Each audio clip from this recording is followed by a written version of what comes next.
Kumusta po kayo? Welcome back. Let's continue our journey in learning a beautiful language, Tagalog, the language of the Philippines.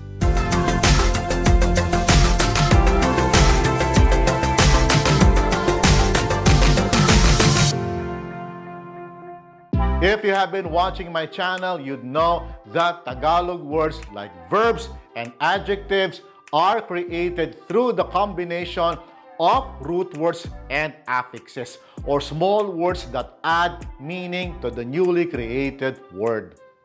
Affixes can be a prefix, a word inserted at the beginning of a root word, or a suffix, a word inserted at the end of the root word, or an infix, a word inserted into the root word.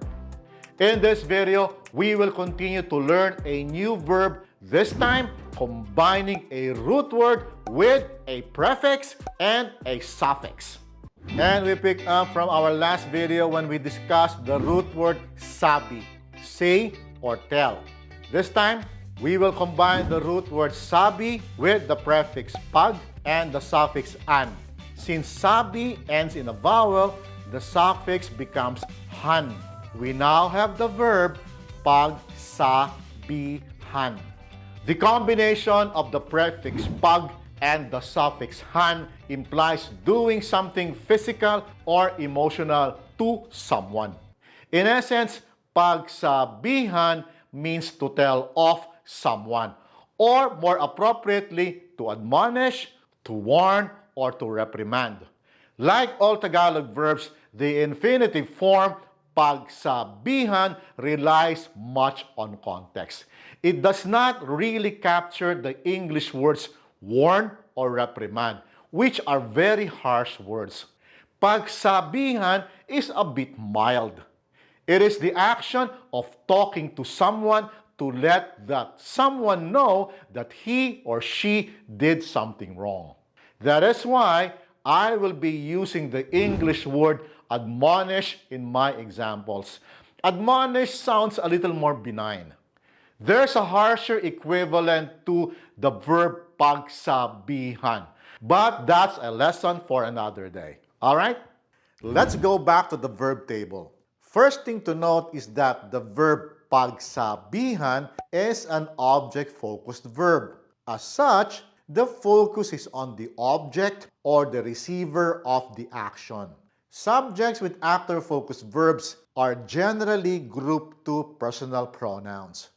Like most Tagalog verbs, the infinitive verb doubles as the imperative verb that is used to command or to request someone.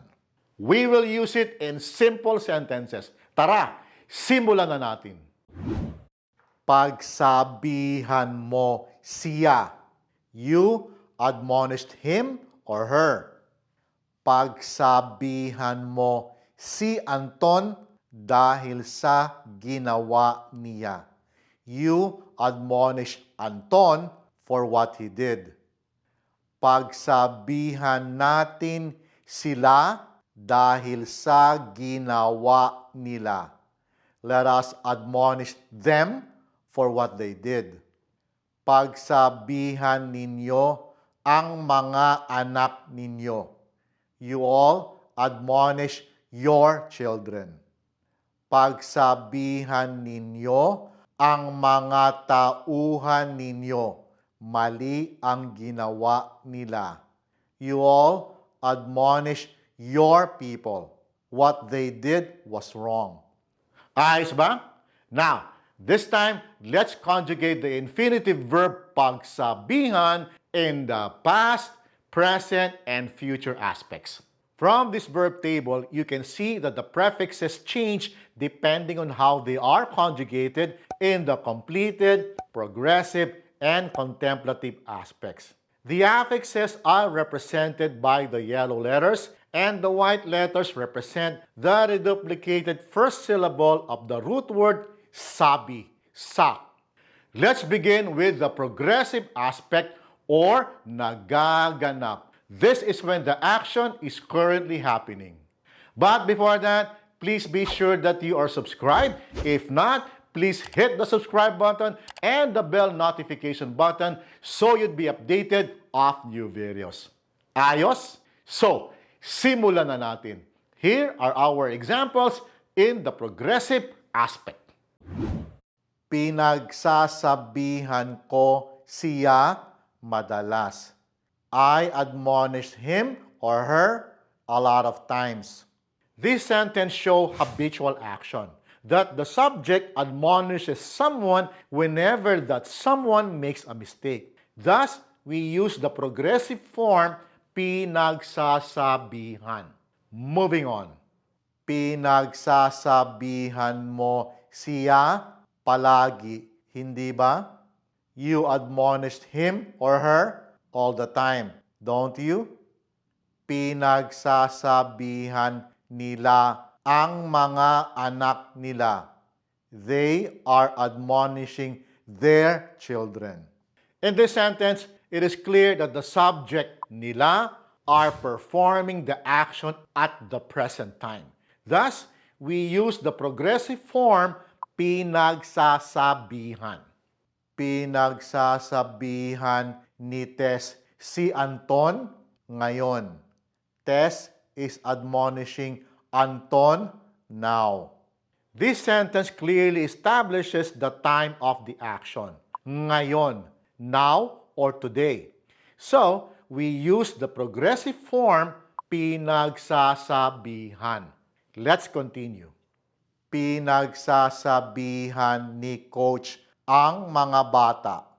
Coach is admonishing the children. Ayos ba? Maliwanag ba? Is it clear? I hope so. Now, let's move on to the completed aspect or naganap. This is when the action has been completed. Let's take a look.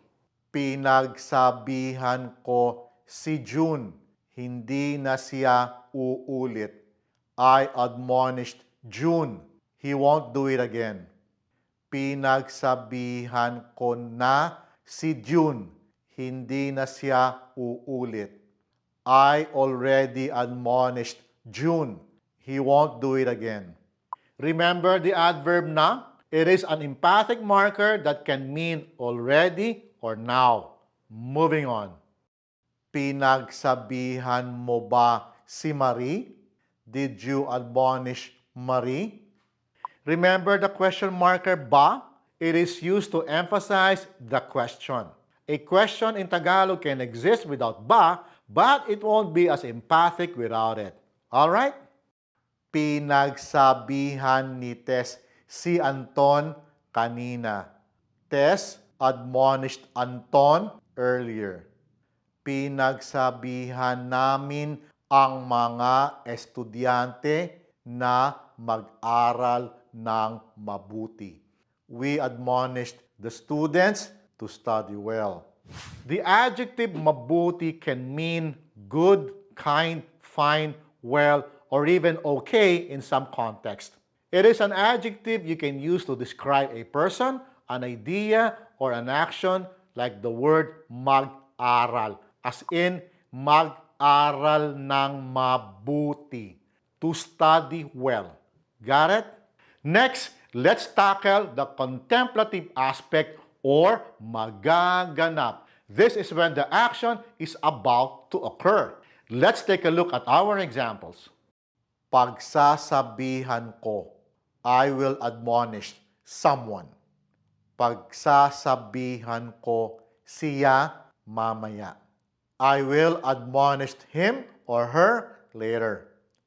Pagsasabihan mo siya, ha? You will admonish him or her, right? Ha is an interjection that is used to make sure that the listener understands clearly what the speaker wants. You can say it like this. Uuwi ka, ha? Mag-aaral ka, ha? Tatawagan mo ako, ha? Magpapakabait ka, ha? And so on. It's very convenient. You should try it. Moving on. Pagsasabihan daw nila si Marie. It is said that they will admonish Marie. They will admonish Marie, I heard. Daw is one of those very useful Tagalog words and is so convenient to use. It is used to mean, I heard from someone, it is said, it is rumored, reportedly, allegedly, and so on. A situation when to use thou is when someone is saying something and you didn't understand what is being said or you didn't hear it, then you turn to your friend and you ask, ano raw? Ano raw? It is raw and not thou because the word preceding it, ano, ends in a vowel. That is why discussing thou or raw is an entirely separate lesson, which I will do in the future. I promise. Moving on. Pagsasabihan ni Tess si Anton bukas. Tess will admonish Anton tomorrow. If you're enjoying this video so far, please hit the like button because that will help in making this channel reach more people, thus helping this channel grow. Alright? Now, the last aspect to discuss is recently complete or katatapos. It is when the action occurred some short time ago.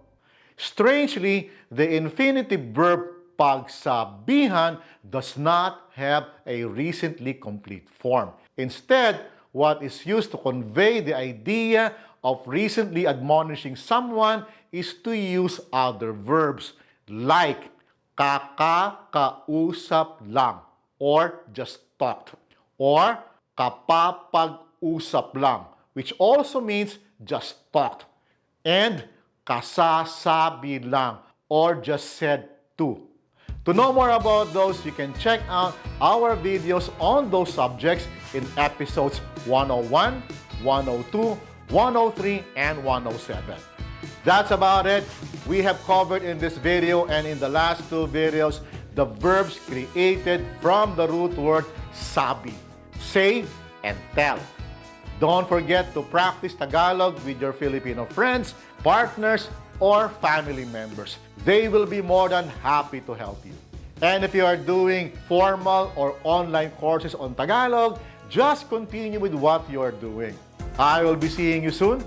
Maraming salamat po at hanggang sa susunod.